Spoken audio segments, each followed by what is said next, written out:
మందకృష్ణ మాదే గారు మాట్లాడిన మాటలను అర్చకులందరినీ బాధ పెట్టిందనే దాంట్లో ఎటువంటి సందేహం లేదు.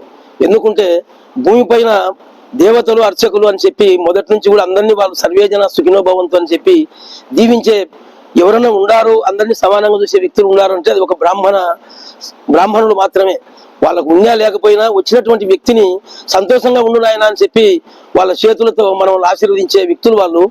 ఈరోజు కింది స్థాయిలో గ్రౌండ్ లెవెల్లో వచ్చి చూస్తే కనుక ఈ రోజు వాళ్ళ గురించి ఎందుకు నేను బాధపడుతున్నా అంటే కింది స్థాయికి వచ్చి చూసే చాలా మంది పూజారులకు వాళ్ళకి ఇచ్చే జీతాలకు ఆర్థికంగా బాగలేక వాళ్ళకు పెన్నిళ్ళు కూడా కాక చాలా ఇబ్బంది పడుతున్నారు.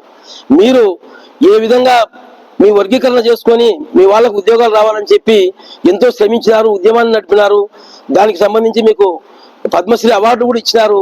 ఈ వ్యాఖ్యలు మీరు గత 40 సంవత్సరాల కింద చేసింటే కనుక అందరూ కూడా సంతోషపడటోళ్ళేమో.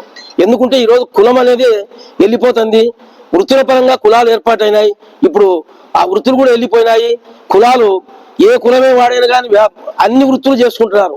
అందుకు కాబట్టి మీరు చేసిన వ్యాఖ్యలు వాళ్ళను ఖచ్చితంగా బాధ పెట్టే విధంగా ఉన్నాయి. మా బల్య సంఘం తరఫున కూడా మీరు ఆ వ్యాఖ్యలను వెనక్కి తీసుకోవాలని చెప్పి పునరాలోచించుకోవాలని కోరుతున్నాం.